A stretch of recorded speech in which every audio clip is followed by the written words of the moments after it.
যে কয়েকটা দিন পর্যন্ত জাতীয় গণমাধ্যমে যে প্রচারণা, তাদের যে নিউজ করা, এগুলি কিন্তু আমাদের জন্য নেগেটিভ কিছু নয়, এগুলিকে আমরা পজিটিভলি চিন্তা করি, ঠিক আছে। এবং অনেকেই বলেছেন এটাকে গুজব, এটা গুজব বলে আপনারা উড়িয়ে দিয়েছেন। অথচ এখন শেষ পর্যন্ত দেখুন যে আমাদের পে স্কেল কিন্তু আমরা একেবারে বাস্তবায়নের যে কাঙ্ক্ষিত চূড়া, আমরা সেই কাঙ্ক্ষিত চূড়ায় চলে এসেছি। এখন শুধু আপনাদের একটা জোরালো ধাক্কা লাগবে, সেটা হচ্ছে আমরা বিভিন্ন মাধ্যমে যে খবরগুলি এখন আমরা যেটা প্রচার করতেছি, যেটা পাচ্ছি, সেটা হচ্ছে বিভিন্ন গণমাধ্যমে যে প্রচার করতেছে যে 3 ধাপে পে স্কেল বাস্তবায়ন হবে।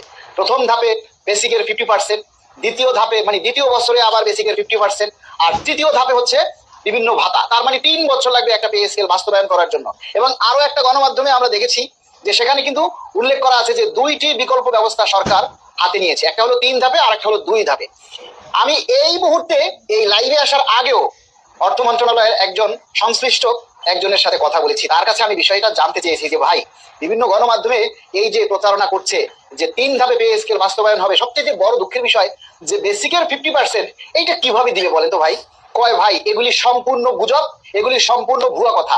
বেসিক হচ্ছে একটা মানুষের মূল, একটা বেতনের মূল জিনিসটা হচ্ছে, সেটা হচ্ছে তার বেসিক। এই বেসিকটাকে কখনো ভাঙা যায় না, কখনো বেসিকের 50% হয় না, অতীতে কখনো হয় নাই। সুতরাং এই বিষয়টা নিয়ে আপনারা সম্পূর্ণ নিশ্চিত থাকুন যে পে স্কেল যখন বাস্তবায়ন হবে তখন অবশ্যই সেটা বেসিকের মূল বেতন হিসেবেই হবে।